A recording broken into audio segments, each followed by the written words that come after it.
성령께서 자유로운 도덕적 존재들을 보호하심.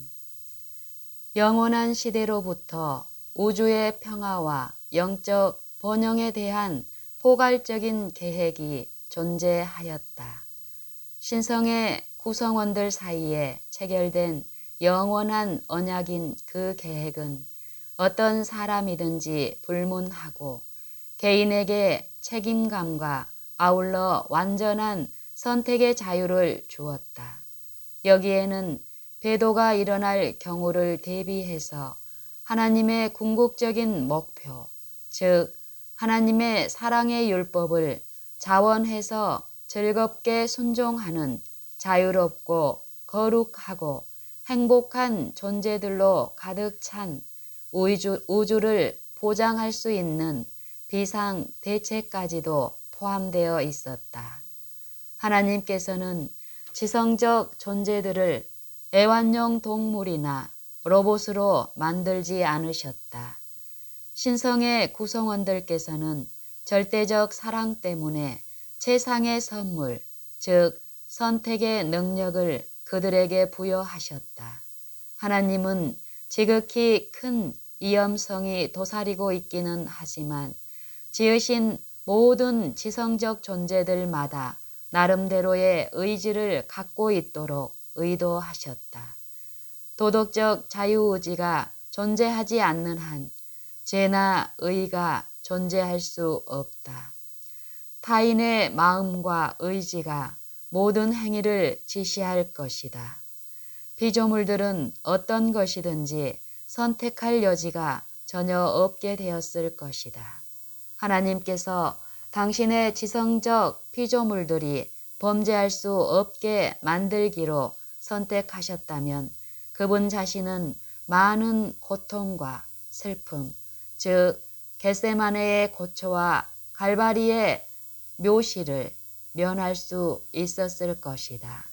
그러나 하나님은 자기를 아끼지 않으셨다.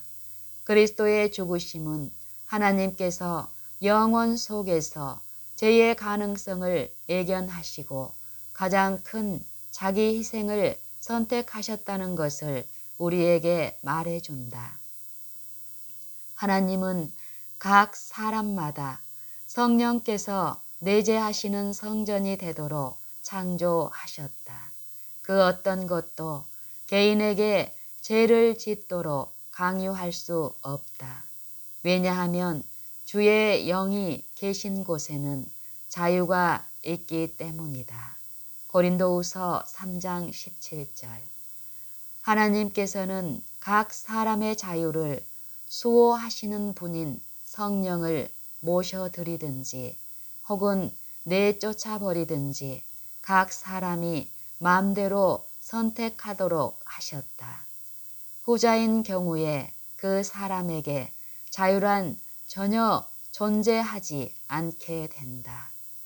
피조된 지성인들이 성령을 모시는 것에 관해 엘렌 G. 화이트는 어떻게 말했는가?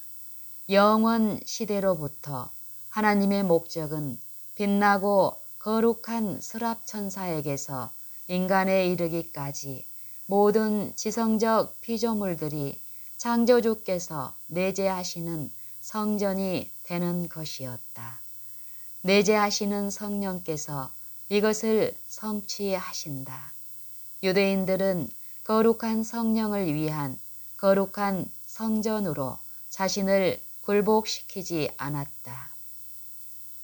성령의 내재하심을 통하여 영혼은 성결케 되며 따라서 그는 주님께 대해 거룩한 성전이 되고 성령을 통해 하나님의 거처가 될 것이었다. 인간은 하나님께서 당신의 피조물들에게 순종하거나 불순종할 수 있는 능력을 주신 이유가 무엇인지를 가끔 묻는다. 영감의 붓으로부터 그 대답을 들어보자. 인간을 속박하지 않기 위해서 이 모든 두려운 해악을 하나님께서 허락하신 이유는 무엇인가? 여기에 대해서는 오직 한 가지 대답만이 있을 뿐이다. 그것은 바로 그분께서 강제된 모든 순종의 무가치성을 아셨기 때문이다. 그러므로 의의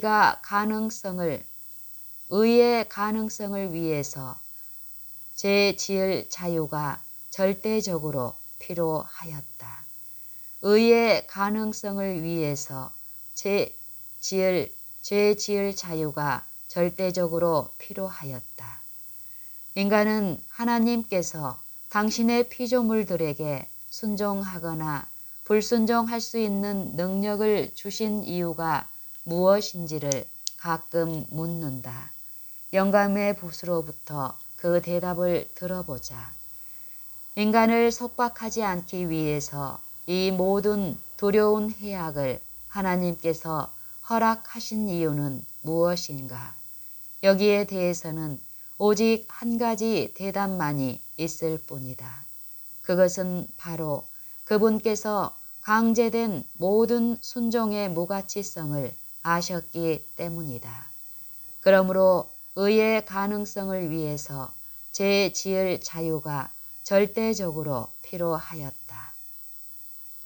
선악간의 대쟁투에서 최후 문제를 미리 바라볼 때에 우리는 지옥의 모든 권세들이 양심의 명령을 따라 하나님을 경배하는 인간 고유의 권리를 대항해서 싸우고자 정렬해 있는 모습을 보게 된다.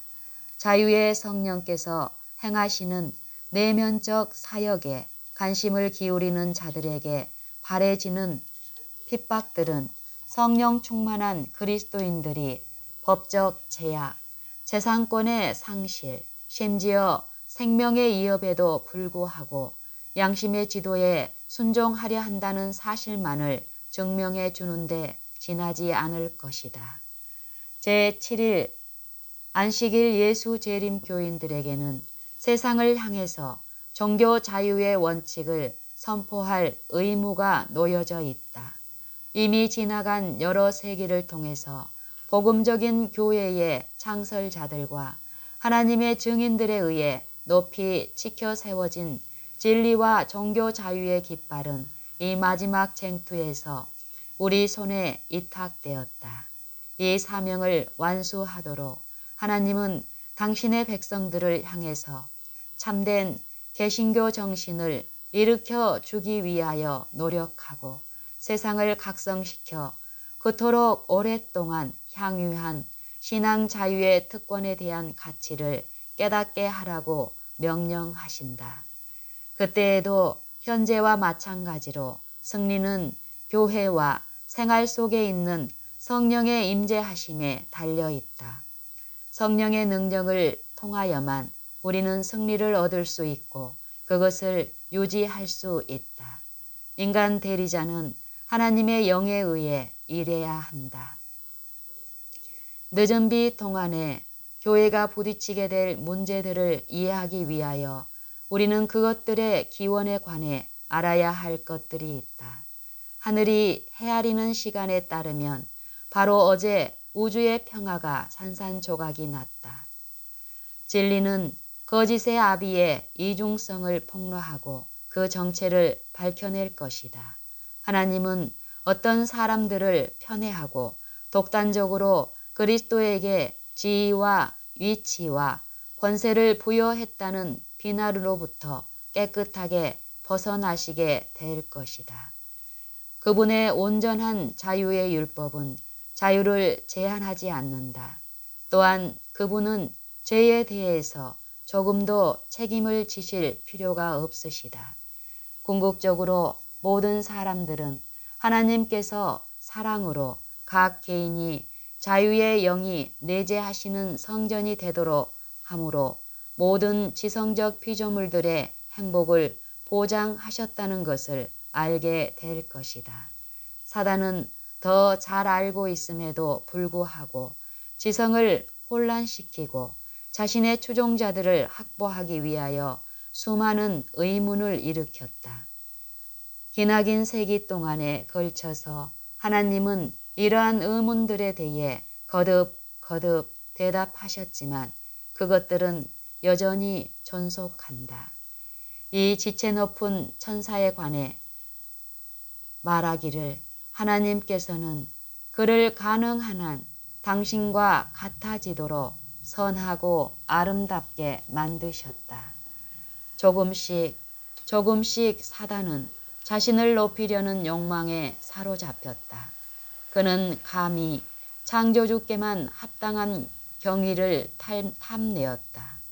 그는 하나님만큼 높아지기를 갈망했다. 그는 자신의 고상함을 자랑하였다. 루스벨은 자기 중심적 철학을 발전시켰다. 그는 자아를 신격화시켰다.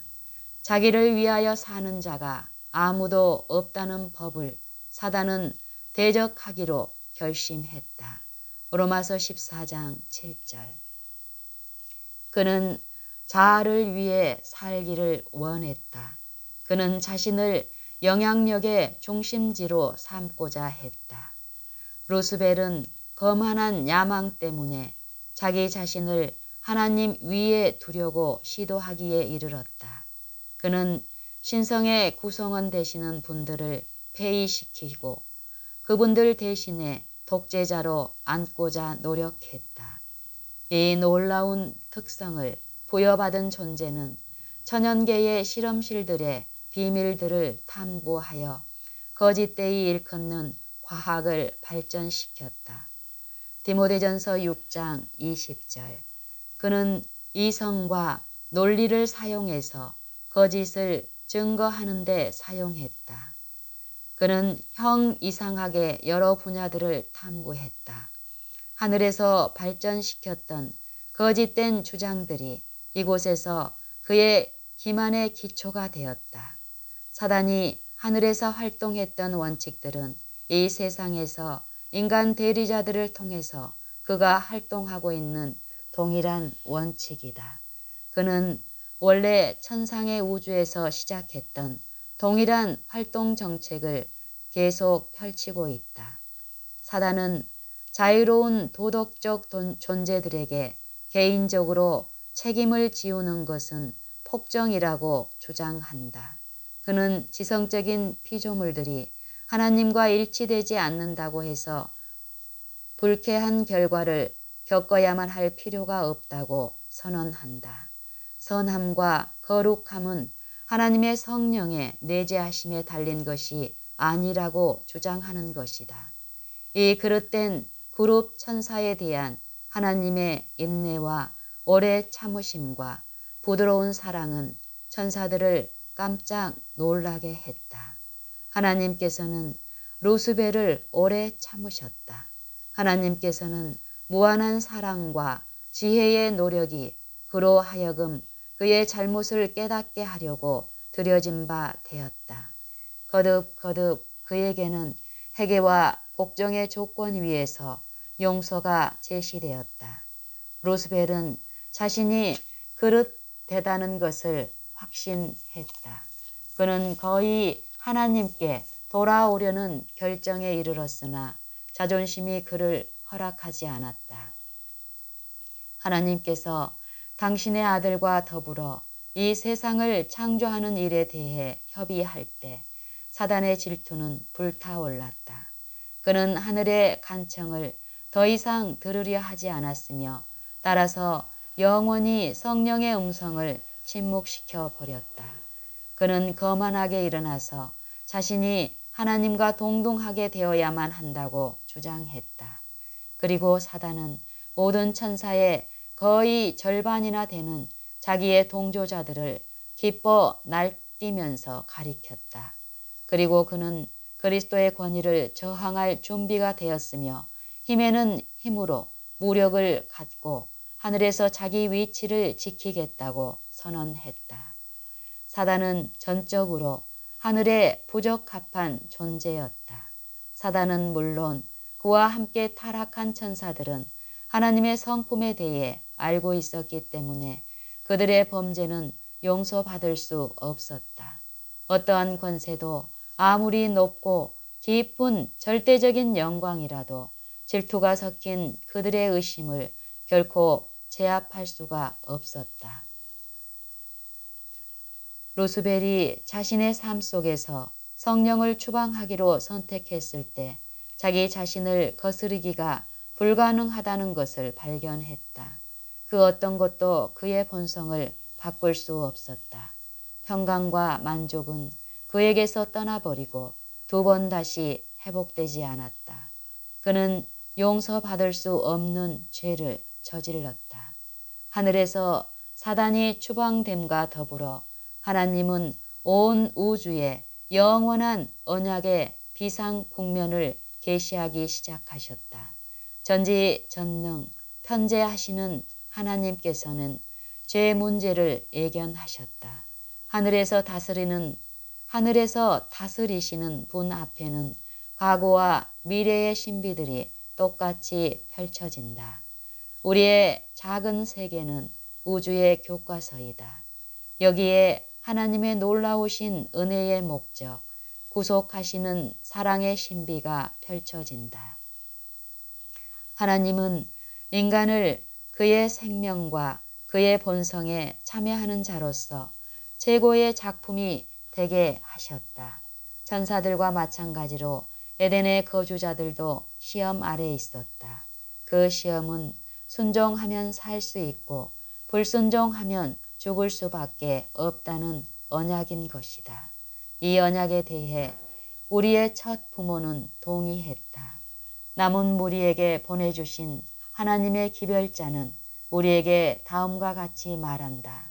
천사들은 분명하게 하나님께서 순종하도록 그들을 강요하시지 않는다는 것을 아담과 하와에게 말했다.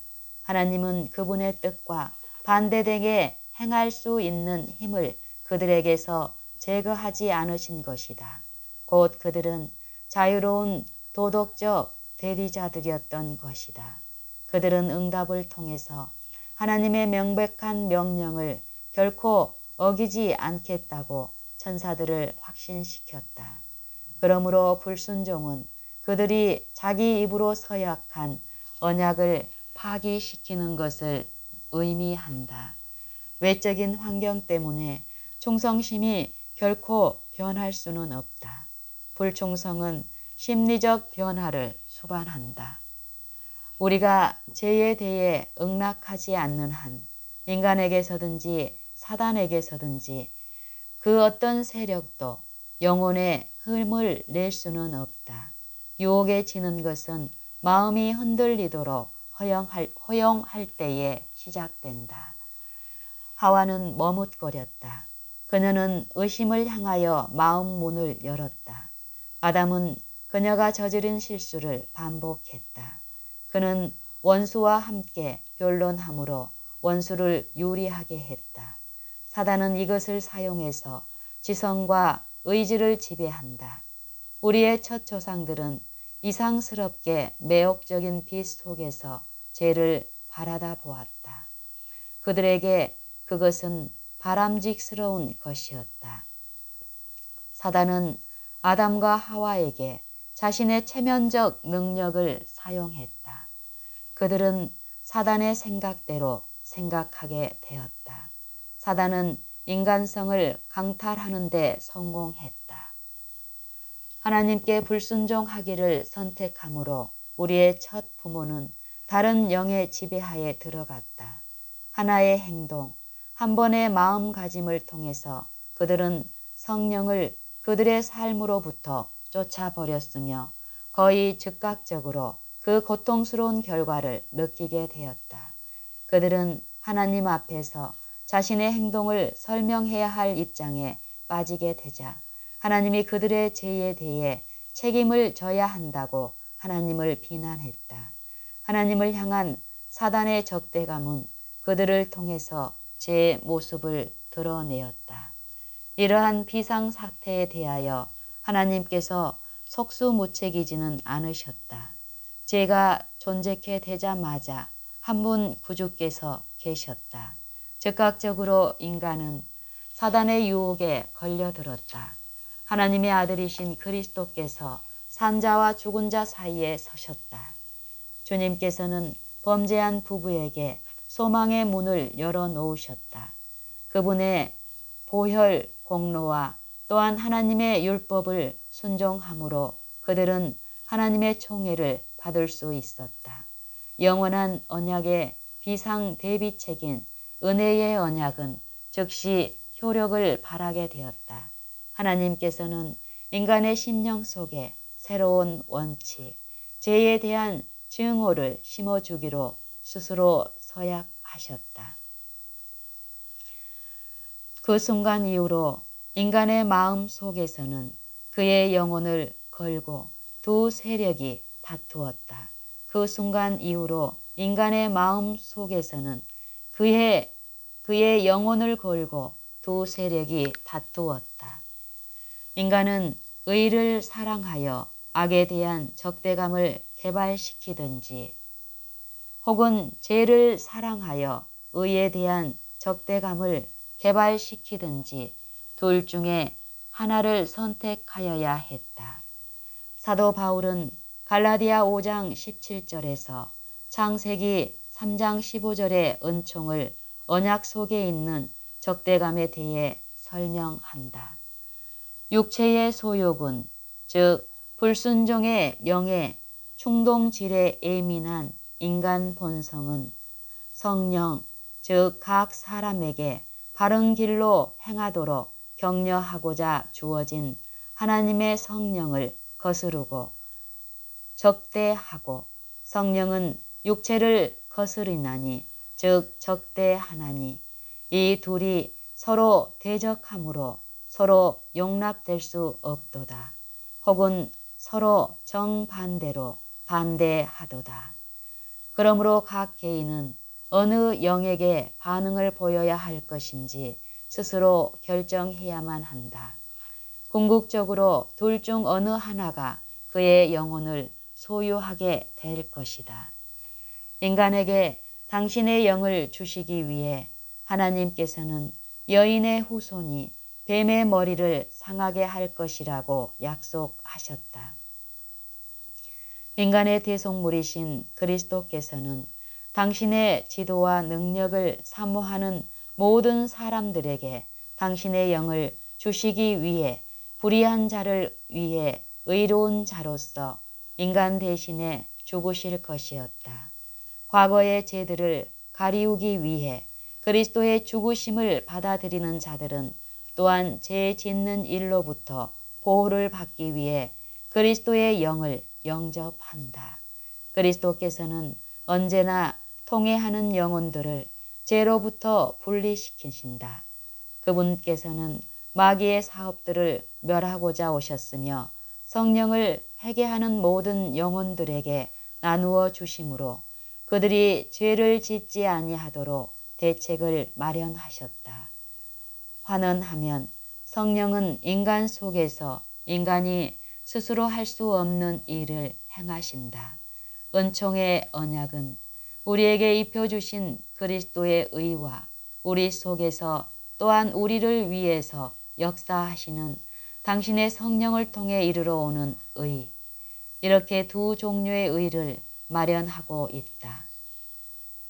은총의 언약은 우리에게 입혀주신 그리스도의 의와 또 우리 속에서 또한 우리를 통해서 역사하시는 당신의 성령을 통해 이르러 오는 의, 이렇게 두 종류의 의를 마련하고 있다.